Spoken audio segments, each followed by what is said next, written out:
जो लगा हुआ है।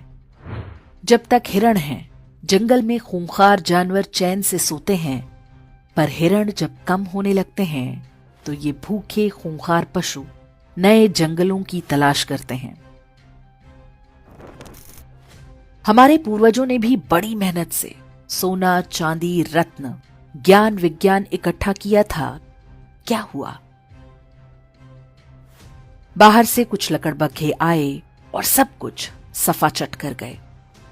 आज हम ऐतिहासिक पर्यटन के नाम पर उसी विध्वंस के अवशेष देखने जाते हैं।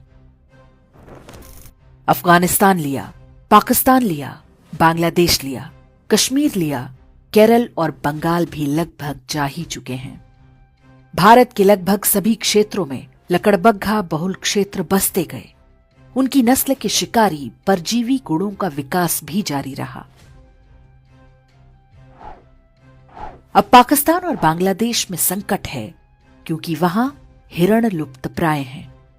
अब उन्हें नए जंगलों की तलाश है। उन्हें पता है कि पड़ोस में ही एक हरा भरा जंगल है। वहां पर पहले से ही भारी संख्या में लकड़बग्घे रहते हैं, लेकिन अभी छिटपुट शिकार से ही पेट भरने को मजबूर हैं। जंगल के कानून में संख्या बल सबसे आवश्यक है। इसे ही वो गजवाए हिंद कहते हैं और उनकी किताबों में इसका जिक्र हो चुका है। हर शांतिप्रिय लकड़बग्घे के मन में वो ऐसे बैठा हुआ है जैसे हिरणों के मन में संविधान और राष्ट्रगान। हिरणों को अनुमान नहीं कि आखिरी युद्ध बहुत कठिन होगा, क्योंकि ये अंदर से शुरू होगा, फिर बाहर से। जितनी तेजी से पाकिस्तान और बांग्लादेश से हिरण कम हो रहे हैं, ये युद्ध उतना ही निकट आता जा रहा है। ये युद्ध अचानक नहीं होगा।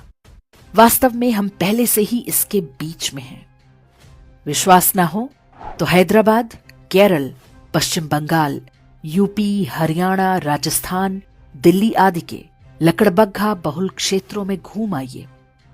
हिरणों ने वहां से घर और संपत्ति बेचकर कहीं और बसेरा बना लिया है, लेकिन वे जिन स्थानों को सुरक्षित समझ रहे हैं वो भी वास्तव में सुरक्षित नहीं है।